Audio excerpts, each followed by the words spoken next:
Hey everyone, I'm Monica. Welcome back to Homeschool Voices. Do you really want to homeschool but you don't have the money and you don't have the time? Today's video is for you.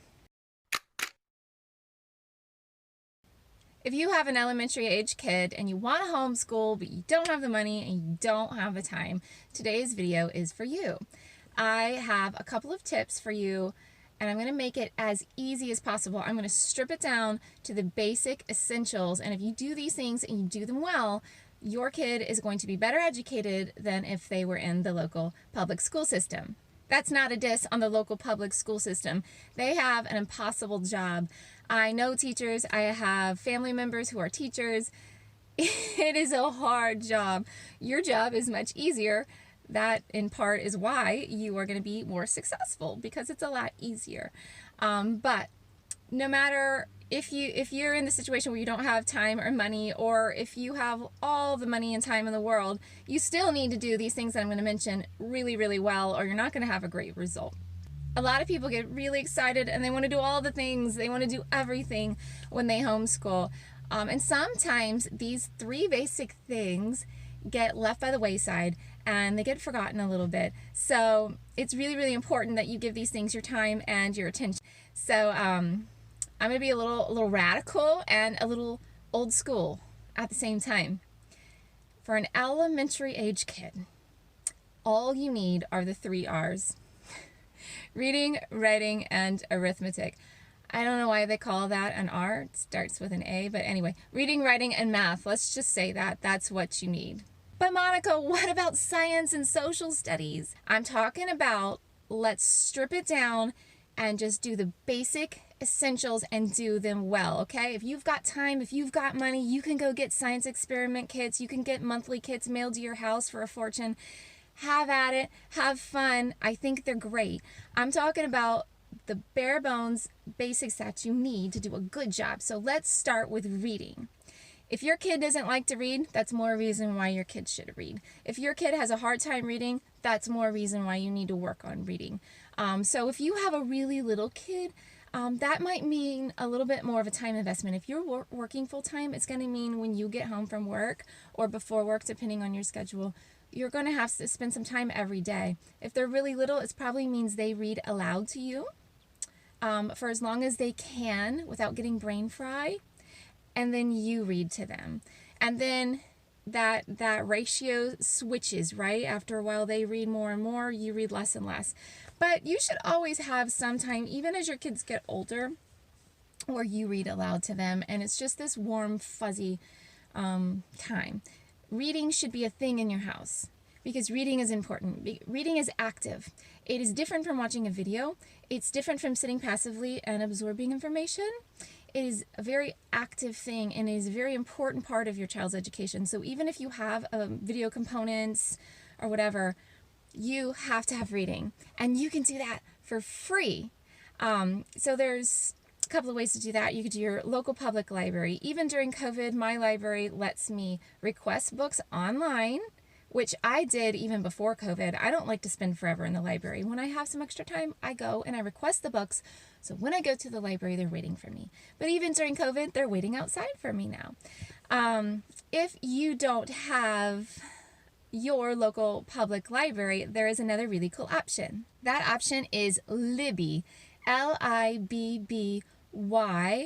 And it works with a system that called Overdrive, I believe it's called. I've seen it forever with my local public library. So when I request books, there's an option to request a digital version. So what you can do on your phone is download an app called Libby, Libby. You don't even have to have a library card. So what I did it this morning, and I said, I don't have a library card. It didn't like that. So then I said, I have a library card. Because I'm thinking of you guys that don't have library cards yet. So if you have a library card, great. It's weird. You say you don't have a library card, and then you answer a couple more questions, and then they ask you for a library card, but let's say you don't have one. This is like the second time they ask you, and then you say no, and then they ask for a phone number. Apparently, a phone number works just fine. You put your phone number in, and then you have access to all of these books. All kinds of books. Charlie and the Chocolate Factory, Charlotte's Web, all kinds of classics, modern books, everything for free. Okay? You're welcome. Another option is yard sales. You can get a stack. I mean, I can't even do it big enough here. You can get a stack of books, really good books. I have got so many educational, fantastic books at yard sales for 10 cents a book. I mean, people, they just want to get rid of the books. They don't want the books anymore. So chalk them down. They will accept most of the time. And you can get a lot of books for a little. Your kids need to be reading a lot. So you need to kind of judge how much your kids can read. It needs to be about a third of their school day. So if you have a kindergartner, we're talking maybe 20 minutes of reading. So that means for a little kid, that might mean they read 3 sentences and you read the rest of the 20 minutes. As they get older, they're going to read their entire allotted reading time. You can assign certain books, or you could just say, hey, here's your list. I want you to work through it and spend this long reading every day. You can do it like that. You can organize it like that, but they have to read. I want to mention one other thing called Gutenberg.org. I will link to it in the description. This is for really classic books, really old books, but you can get them for free digitally and download them to your phone. And there was one, Ambleside Online. I mention it all the time. It's wonderful. It's a free online curriculum, so there you go. But it is a little labor intensive. But the reason I'm mentioning it here is because they have a great book list. So for each grade, you can find a book list, and you can use that list to request books at your library through the Libby app, or just to keep an eye out for them, or maybe go to Gutenberg.org and find some of those books. So your kids need to read. It needs to be about a third of their day, okay? Oh, and this is where science and social studies come in. So not all books are storybooks. Not all books are Charlotte's Web and, the Hungry Caterpillar, or whatever, for the age range, the reading level that your child is at. Not all books are storybooks, right? Some books cover science and history topics. So science topics, what comes to mind is Magic School Bus. It's amazing. I learned a lot reading Magic School Bus. Your kid doesn't have to do science experiments. Now, a lot of kids like science experiments, and you can get, I think I've probably got 5 science experiment books that I got at yard sales, and I might have spent $2 on all of them, maybe. And you can get most of those materials at the grocery store for cheap. You can buy monthly subscriptions, which is not cheap at all. But you don't have to do that. These are elementary kids. They're not learning real science yet. I'm going to let that soak in, because that's a little bit of a crazy thought for some of you. They're not learning real science. They're not learning real biology. They're not learning real chemistry. They start to get into that in middle school, not in elementary. Do not stress yourself out over this. When you get books, and you should get books every week on a weekly basis, so you can return them, you won't get late fees, and you get new books. So it needs to be a regular habit. That'll be a little bit of your time investment, right? But you need to get books that are science books and history books, in addition to your storybooks, in addition to your literature, your novels. History books, you could do Magic Treehouse is a little for the younger people, and then the Who Was series. So the Who Was series, like who was George Washington? Who was Abraham Lincoln? Who was Martin Luther King? There's a series, there's probably 50 books. There's a lot of books. Those are books that can be on your reading list. You can keep an ongoing reading list and kind of alternate science, social studies, and literature books, or science history. I like history better. Science, history, and literature books on that book list, and just tell them, here's your book list. You have to work down it in order and spend an hour a day, or spend 30 minutes a day, or spend 2 hours a day. It just depends on how old your kid is and how much they can actually work without getting brain fry and still get something from the experience. I'm going to just briefly mention, so then we have grammar and we have spelling. Now, I'm a fan of teaching grammar and spelling. My kids, we do it. You can do spelling in a really laid-back way, but it takes some time, where whenever, we're going to get into writing in a minute, so whenever they write, you take a bunch of their misspelled words, you make a master list. It might be 100 words, 200 words, and you just work through that list, and you then you give them 10 words, maybe 3 days a week, like 10 words. Tell them to study them, test them. Whatever they get wrong, they write out 10 times. The next day you do it, the words that they got wrong the previous day go first on the list. Then you go to your master list. You add the rest of the words until you get 10 words. The process repeats. They study. Whatever they miss when you test them, they write out 10 times. Now, an interesting thing happened with my kids. I didn't do that for a few months during summer. And I found when we went back to the master list of words that they horribly misspelled, they just knew how to spell them magically. So what I'm going to suggest is a little crazy. If you don't have time right now, if life is crazy, if you have a job, you can't get to it, you're trying to wrap your brain around this whole homeschooling thing, you don't need to do spelling if your kids read a lot. They will see the words written correctly, and eventually it's going to soak in for most kids. Obviously, when you look at their writing, you will see if that's happening, but you also have to be reasonable too. You know, you can't expect them to be perfect spellers overnight. And I think a lot of people do expect that. And that's not reasonable. They will get it with time. Same with grammar. You could do a crash course at a month or less of the basic parts of speech. I think there's 7 or 8, something, or maybe 9. I don't know, 7 to 9 basic parts of speech: nouns, verbs, adjectives, adverbs. And then, you know, a subject and a predicate. There's not... And the basic use of commas, exclamation marks, periods, colons, semicolons. That doesn't take long to learn. Your elementary kid doesn't need to learn that right now.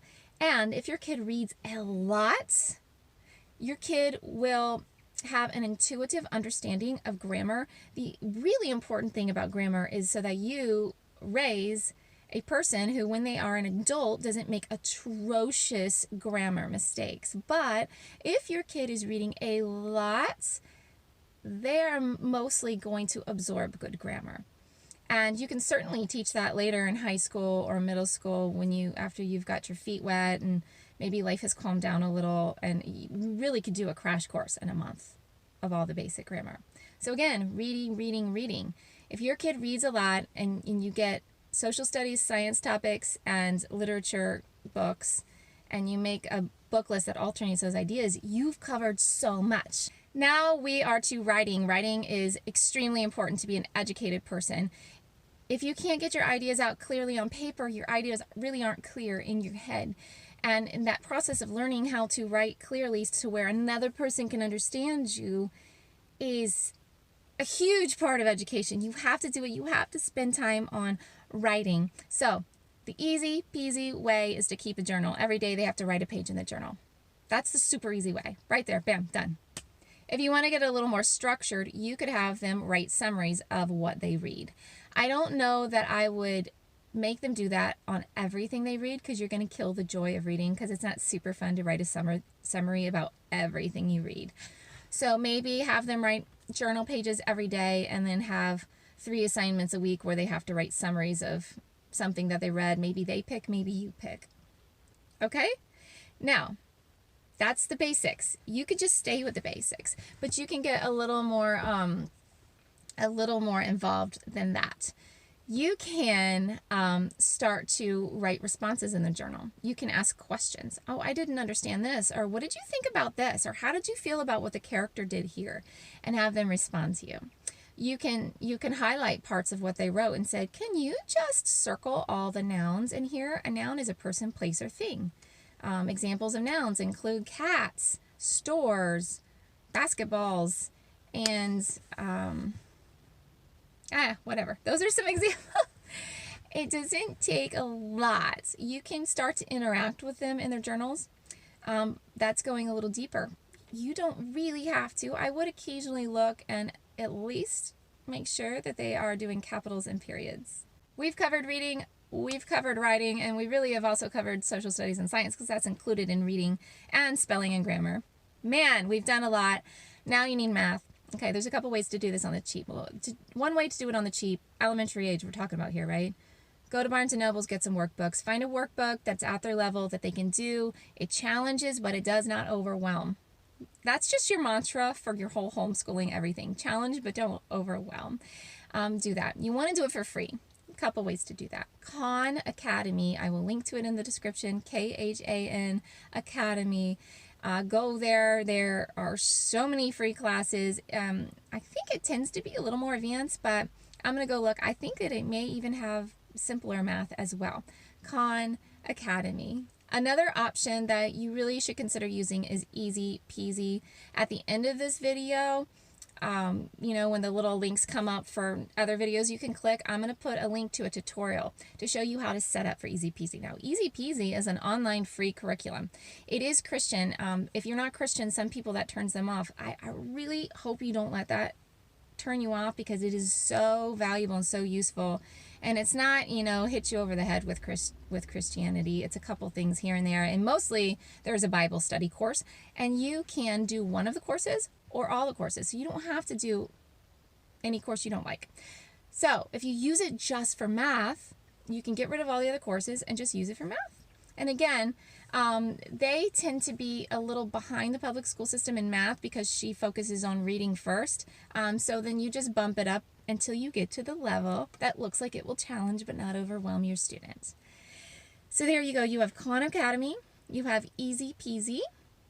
I will give you a tutorial to teach you how to get set up with that. Or you could go to Barnes & Nobles and get some workbooks. So you are doing it all in a very stripped down, easy way.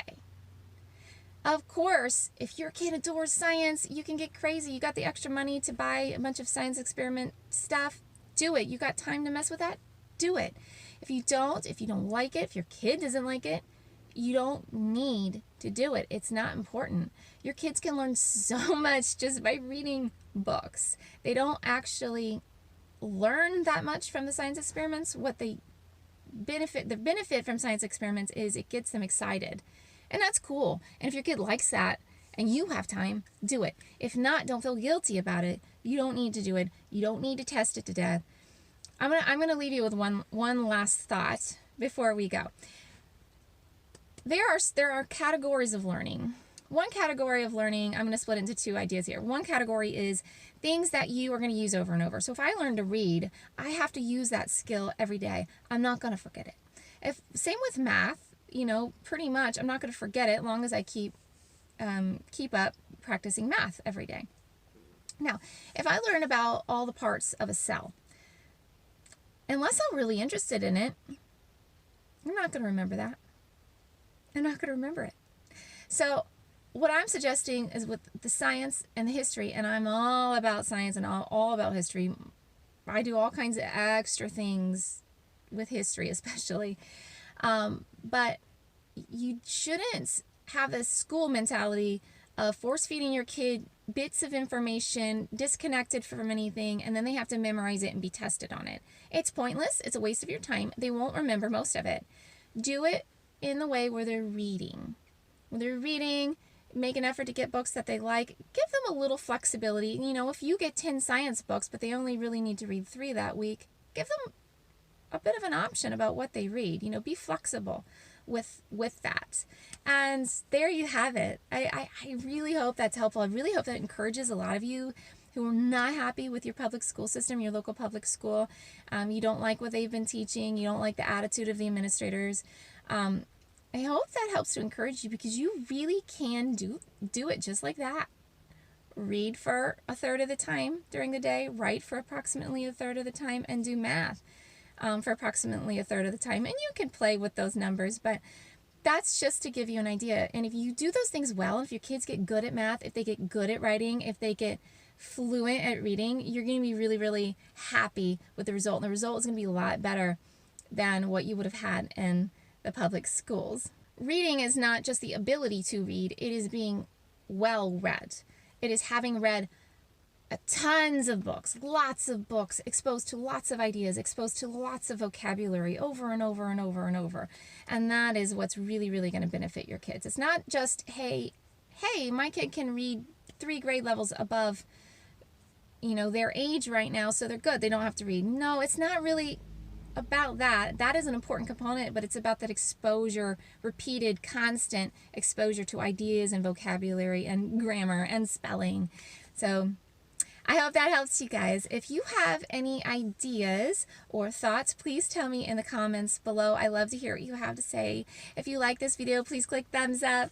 If you want to see more videos like this, please click subscribe and the notification bell next to it. In the meantime, happy homeschooling and have a great day.